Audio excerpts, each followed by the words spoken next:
সোনার কাজ যখন সোনার দোকান দিত, আমার সোনার কাজ করি আমি, তো সোনার আমাদের বাড়িতে টোটাল যা সোনা আছে কিংবা যাই থাকুক, যার কাছে যা দিয়েছি আছে, নিঃসন্দেহে আমার এই যে কথাটা কিভাবে বলি আমি জানি না, নিঃসন্দেহে বাড়ি যদি বলো তাহলে একটা থেকে 3 তলা চামচের পাশে সবার ধরছে। না না, বাড়ি আমার দরকার নেই।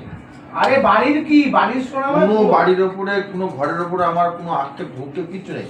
আদার্স যে সোনা পড়ে ময়না পড়ে আছে টোটাল এক ডাকে চাই, এক ডাকে অদ্য, এরকম।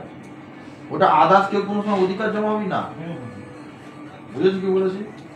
তোমার হাতেটা পড়ে আছে, ওটা খুলে তোমার ছেলেকেও দিতে পারি না। কোনটা? হ্যাঁ। আঙ্গুল আঙ্গুল লোকে দাদা দিয়েছে হাতের ব্রেসলেট, গলার চেন। এই ওটা ওর এনেছি। তুই 4 লাখ টাকা দিয়েছিলিস আমাদের খরচা করার জন্য, খরচা করিনি, সোনা ইনভেস্ট করে রেখে দিয়েছি। তুই ভাববি না যেটা তোর বই, খরচা করার তোর বই পড়ে তোর বইয়েরও না, আমার। আমি এই সংসারে তেল ঢেলে মাথার তেল না বেরিয়ে গেছে। তোমরা কোন রকম ভাবে সোনাতে হুজুরে কল না, তেল পড়বে।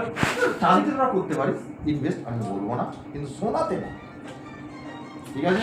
সোনাতে না, সোনার জন্য ইনভেস্ট করার জন্য না, এই হিসাব করে চাইবি না, সামনে থেকে বলবি না। কিন্তু কোনো সময় যদি ইচ্ছা হয় এটা করবো, এটা নেবো, এটা করে দাও, আমি করবো না, মানে চেষ্টা করবো। তাহলে ঠিক আছে, ভাষণ বন্ধ হয়েছে, বন্ধ হয়েছে।